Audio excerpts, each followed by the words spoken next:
علی صاحب اس جماعت سے تعلق رکھتے ہیں جس کی ایک پولیٹیکل ڈیموکریٹک ہسٹری ہے، اور آپ کے جو آباء و اجداد ہیں انہوں نے بھی اپنے نظریے کے لیے،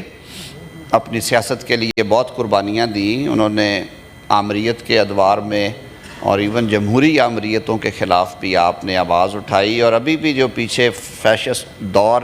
جمہوریت کے لبادے میں گزرا ہے اس میں جو آپ کی کنٹریبیوشنز ہیں وہ ہم سب کے لیے ایک روشن مثال کے طور پہ ہم اسے یاد رکھتے ہیں۔ آپ نے ہمیں بھی یاد دلایا تو نون لیگ سر آج بھی 18ویں ترمیم کے ساتھ کھڑی ہے، اس لیے ساتھ کھڑی ہے کہ ہم اس کے نہ صرف سگنیٹری ہیں بلکہ اس جو ایک لارجر کمیٹی تھی جس میں سینیٹر اسحاق ڈار صاحب جو لیڈر آف ہاؤس ہیں انہوں نے clause by clause, meeting by meeting اپنا رول پلے کیا، اور ہماری ایک پوری لیگل ٹیم تھی جو اس وقت شامل تھی، اور اس کے بعد اس پہ عمل درآمد کے لیے بھی جو کچھ ہم سے بن پایا ہم نے مختلف ادوار میں وہ کیا۔ باقی ڈسپنسیشن میں کچھ چیزیں ایسی ہوتی ہیں جن میں کلیئرٹی کی ضرورت ہوتی ہے۔ آپ نے کہا کہ mines and minerals devalue subject ہے، میں آپ کے ساتھ ہوں، بالکل ڈیوالو سبجیکٹ ہے۔ فیڈریشن کا صرف اتنا رول ہے کہ جب کامرس اینڈ ٹریڈ کے حوالے سے اس کی ایکسپورٹ یا کوئی انویسٹمنٹ ہو تو رولز آف بزنس اور آئین پاکستان کے تحت وہ جو انٹرفیس ہے آپ کا وہ اسٹیٹ آف پاکستان کا ہوتا ہے، صوبے کو فیسیلیٹیٹ کرتا ہے۔ جو انویسٹمنٹ آتی ہے جیسے ریکوڈیک میں ہوا، ریکوڈیک میں خود اس نیگوسیشن کا حصہ تھا جس میں دوبارہ معاملے کو سیدھا کیا گیا، اور وہ جو سپریم کورٹ کی بے جا انٹرونشن کی وجہ سے 8 ارب ڈالر کا ہرجانہ ہم پہ لگا تھا، جب اس کو سیٹل کیا تو پھر اسٹیٹ آف پاکستان نے وہ ادا کرنا تھا نا، وہ صوبے نے نہیں تھا دینا۔ وہ اسٹیٹ آف پاکستان کی ایمبیسیز، اسٹیٹ آف پاکستان کے جہاز امپاؤنڈ ہونے تک نوبت چلی گئی تھی۔ پھر جب سیٹل کیا تو دوبارہ جب سیٹل ہوا، پیسے ادا کیے، جو انویسٹمنٹ تھی وہ کی فیڈریشن کی کمپنیز نے، لیکن کیونکہ وہ واقع بلوچستان میں ہے اور ہر حوالے سے بلوچستان کا حق ہے، اور آپ اب اس صوبے کی نمائندگی بھی کرتے ہیں، اس صوبے کا شیئر رکھا گیا زیادہ، فیڈریشن نے اس میں بہت چھوٹا شیئر اپنا رکھا کیونکہ انویسٹمنٹ ساری فیڈریشن کی تھی، اور وہ ساری ڈیل ٹرانسپیرنٹ ہوئی۔ بلوچستان کی اسمبلی میں اس کو اڈاپٹ کیا گیا، پاکستان کی پارلیمنٹ نے اس کو اڈاپٹ کیا۔ اس کی مزید شفافیت سامنے رکھنے کے لیے صدارتی ریفرنس دائر کیا گیا، اور سپریم کورٹ آف پاکستان نے اس پہ اپنی اوپینین دی کہ یہ جو ڈیل ہے، یہ جو معاہدہ ہے، یہ شفاف ہے اور آئین پاکستان میں دی گئی شکوں کے عین مطابق ہے، اور اس میں کوئی غیر قانونی چیز نہیں۔ آپ نے کہا کہ این ایف سی کے لیے آپ نے کیوں نہیں بلایا، تو اس میں ساروں نے اپنے دامن میں جھانکنا ہے۔ ایوارڈ ہو گیا، اس کے بعد فار ون ریزن اور اندر حکومتیں بدلتی رہیں، پاکستان پیپلز پارٹی سے پاکستان مسلم لیگ نون کو آئی، پاکستان مسلم لیگ کے نون کے بعد پھر پاکستان تحریک انصاف کے پاس حکومت رہی، اس کے بعد پھر پی ڈی ایم کی جوائنٹ گورنمنٹ رہی، ہم آپ سب اس کا حصہ تھے۔ اب این ایف سی کے لیے آرٹیکل 160 جو کہ آئین کا ہے اس کے تحت صوبوں سے نامینیشنز لے کے فائنل کر دیا گیا ہے۔ وزیر اعظم صاحب کی ہدایت تھی کہ وہ سپٹمبر میں ہی کر دیا جائے۔ یو این جنرل اسمبلی اور جو اس سے پہلے کے ایونٹس تھے اس کی وجہ سے اس میں کچھ تاخیر ہے۔ سارے صوبے بیٹھیں گے، جو ان کے نمائندگان ہیں وہ بھی بیٹھیں گے، اور یہ وہ فورم ہے جہاں پہ ووٹنگ سے فیصلے نہیں ہوتے، وہاں پہ کنسنسس سے فیصلے ہوتے ہیں۔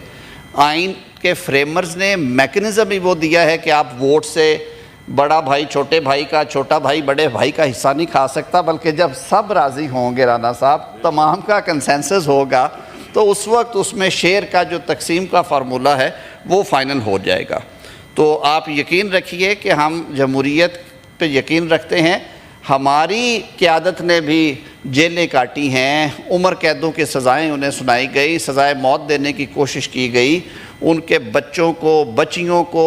کس کو جیل کی ہوا نہیں کھانا پڑی، اور نہ صرف جیل بلکہ ہوا نہیں، صوبتیں دی گئی۔ میرے ساتھ بیٹھے ہیں رانا ثناء اللہ صاحب، انہیں مبارکباد بھی ہم پیش کرتے ہیں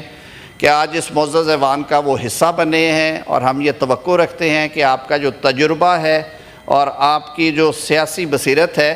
اس سے ہم مستفید ہوں گے سب لوگ۔ It's a very positive addition for senate of Pakistan madam chairperson, and we welcome our newly elected colleague جنہوں نے آج اوتھ لیا ہے۔ میں خوشی ہوتی جو ایک جمہوری اقدار ہیں اگر ہمارے اپوزیشن کے دوست بھی یہاں پہ موجود ہوتے تو شاید آج بہت اچھا لگتا مجھے اگر آج پارلیمانی لیڈر دل کھلا کر کے رانا صاحب سے معذرت کر لیتے کہ ہم نے آپ پہ ایک غلط اور جھوٹا مقدمہ بنایا تھا، آپ بھی دل صاف کریں، ہم بھی کریں، وہ تو روز دل صاف کر کے بیٹھے ہوتے ہیں۔ بہرکیف یہ ان کا ظرف ہے۔ آپ نے بات کی پاک سعودیہ کے حوالے سے، جی بالکل اس پہ وہ الحمدللہ پاکستان کو اللہ تعالیٰ نے یہ ایک عزت سے نوازا ہے کہ سعودی عربیہ کا امت اسلامیہ میں ایک کلیدی کردار ہے، اور پاکستان کو، پاکستان کے حکومت کو، پاکستان کے 24 کروڑ عوام پہ اس بات پہ فخر ہے کہ خادمین حرمین شریفین کے ساتھ ساتھ پاکستان کے 24 کروڑ عوام جو ہیں وہ الحمدللہ ان کا نام اب محافظین حرمین شریفین میں لکھا جائے گا الحمدللہ، اور ہمیں اس بات پہ ناز ہے بحیثیت مسلمان کے، بحیثیت پاکستانی کے، اور وہ بھی جو اس کے سارے کنٹینٹس ہیں وہ سب کے سامنے ہیں۔ وزیر اعظم صاحب واپس تشریف لا رہے ہیں، اس کے بعد انہوں نے ایک روز کے لیے ملیشیا کے دورے پہ جانا ہے، اور یہ بھی اللہ کا کرم ہے کہ کوئی ٹائم تھا کہ پاکستان پہ یہ الزام تھا کہ آپ سفارتی طور پہ تنہائی کا شکار ہو گئے ہیں۔ آج اللہ کی مہربانی ہے کہ آپ کو ہر ملک بلا بھی رہا ہے، اور بہت سارے ممالک آپ کے پاس، چاہے وہ سینٹرل ایشیا کے ہوں، چاہے وہ مشرق وسطیٰ سے ہوں، چاہے وہ مشرق بعید سے ہوں، چاہے یورپ سے ہوں، چاہے نارتھ امریکہ سے ہوں، آپ کے پاس آ بھی رہے ہیں اور آپ وہاں پہ جا بھی رہے ہیں۔ اب بات کرتے ہیں کہ جو فلسطین کے حوالے سے آج کل بحث چل رہی ہے، اور آج میں سوشل میڈیا دیکھ رہا تھا، مجھے اس بات کی محترمہ چیئرپرسن صاحبہ حیرانگی ہے کہ جن کا مسئلہ ہے اسٹیٹ آف پیلسٹائن، ہمارے دل دکھتے ہیں، ہمارے دل خون کے آنسو ہوتے ہیں۔ ہر مسلمان جو ہے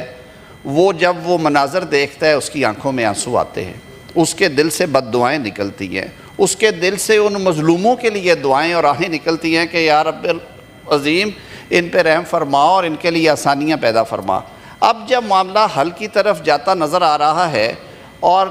فلسطین کی ریاست نے آفیشلی ویلکم کیا ہے اس ساری ارینجمنٹ کو، جو کہ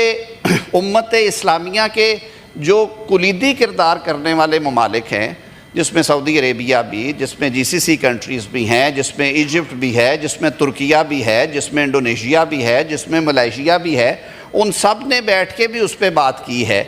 اور اب چیزیں کسی سمت میں امن قائم ہوتا ہوا نظر آ رہا ہے۔ اور سب سے بڑی دلیل یہ ہے کہ ریاست فلسطین کے جو کلیدی عہدیداران ہیں، اب تو انہوں نے بھی اس کو ویلکم کیا ہے، اور اس توقع کا اظہار کیا ہے کہ جو میکنزم ڈسکس ہو رہا ہے وہ ان کے ملک میں امن قائم کرے گا۔ تو میرے خیال میں ہمیں اس پہ ماتم کرنے کی بجائے اللہ تعالیٰ کا شکر ادا کرنا چاہیے کہ معاملہ حل کی طرف جا رہا ہے۔ اور اس کے ساتھ ساتھ جو یونائٹڈ نیشن جنرل اسمبلی میں اللہ تعالیٰ نے آپ کو عزت دی، آپ کے وزیر اعظم کو، اور اسلامی ممالک نے جس طرح یک زبان ہو کر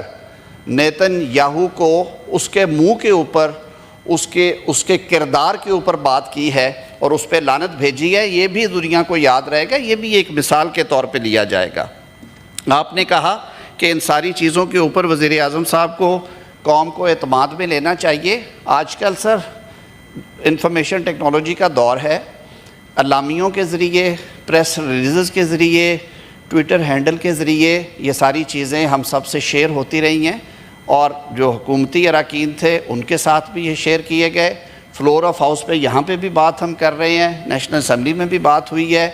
بالکل آپ کی تجویز درست ہے کہ جب چیزیں شیپ اپ ہوتی ہیں تو پھر سب جب اکٹھے ہوں تو ایک جوائنٹ سیٹنگ بھی ہو جانی چاہیے۔ جوائنٹ سیٹنگ ویسے بھی لانگ اویٹڈ ہے، اس پہ بھی آپ کو اس پہ بریف کر دیا جائے گا۔ لیکن میں صرف یہ عرض کر رہا تھا کہ جہاں تک پاکستان کی سفارتی جیت کا تعلق ہے، ماضی قریب میں اللہ تعالیٰ نے پاکستان کو جو عزت سے نوازا ہے اور جس طرح پاکستان کے کردار کو دیکھا گیا ہے، اس میں پاکستان کی قوم جو ہے وہ فخر کرتی ہے۔ ہمارے سر فخر سے بلند ہوئے ہیں کہ اسلامک بلاک میں کس طرح سے پاکستان کو ایک کلیدی سفارتی کردار ملا ہے، ریجنل پولیٹکس میں پاکستان کو کیا کردار ملا ہے، بھارت کی ایگریشن کے خلاف جب پاکستان نے جواب دیا اور کرارا جواب دیا تو دنیا جہان نے وہ ساری چیزیں جو ہیں وہ سیٹلائٹس کے ذریعے اور میڈیا کے ذریعے دیکھی. اس کے بعد بھارت سفارتی تنہائی کا شکار ہوا. میڈم چیئرپرسن آپ اس ڈیلیگیشن کا حصہ تھی جس کو لیڈ کیا ہمارے پاکستان پیپلز پارٹی کے رہنما بلاول بھٹو زرداری صاحب نے. کس خوبصورتی کے ساتھ آپ نے پاکستان کا جو مقدمہ ہے وہ دنیا کے سامنے پیش کیا, چاہے وہ انڈس واٹر کی یونیلیٹرل انلیگل ریووکیشن ہو یا انڈین فالس کلیمز کے اوپر پاکستان پہ اٹیک ہو, اور جو بھارت کے ڈیلیگیشن کا حشر ہوا وہ بھی ہم سب کے سامنے ہے. تو میں اس ایوان کے توسط سے سب دوستوں سے یہ بھی گزارش کرنا چاہوں گا کہ جب بھلے کام ہوں, جب ملک کی عزت میں اضافہ ہو, جب ملکی وقار میں اضافہ ہو, تو اس پہ ہمیں تھوڑی بہت تھمپنگ بھی کرنی چاہیے. ہر وقت تنقید جو ہے وہ بھی ہمیں زیب نہیں دیتی. ہم لوگ یہاں پہ اکٹھے اس لیے ہوتے ہیں کہ ہم عوامی مسائل پہ بھی بات کریں اور جو ملکی اور بین الاقوامی سطح کے مسائل ہیں اس پہ بھی بات کریں. آپ نے یہ 3-4 چیزوں کے اوپر توجہ دلائی تھی, اس کا آپ کی خدمت میں جواب عرض کیا ہے. آپ کا پیغام وزیر اعظم صاحب تک بھی پہنچا دوں گا کہ آپ وزیر اعظم صاحب آئیں اور اس کے اوپر جب اجلاس ہو رہا ہو وہاں پہ آ کے جو انہوں نے یونائٹڈ نیشن جنرل اسمبلی میں اور امریکہ کے دورے کے دوران جو ڈیولپمنٹ ہوئی ہیں ان کے اوپر بھی وہ قوم کو اعتماد میں لیں. بہت شکریہ. بہت بہت شکریہ. منسٹر صاحب آپ سے ایک اور بھی گزارش ہوگی کہ بہت سارے ممبرز بولنا بھی چاہ رہے ہیں, کوئی اور تقاریر بھی, ایشوز بہت ہیں,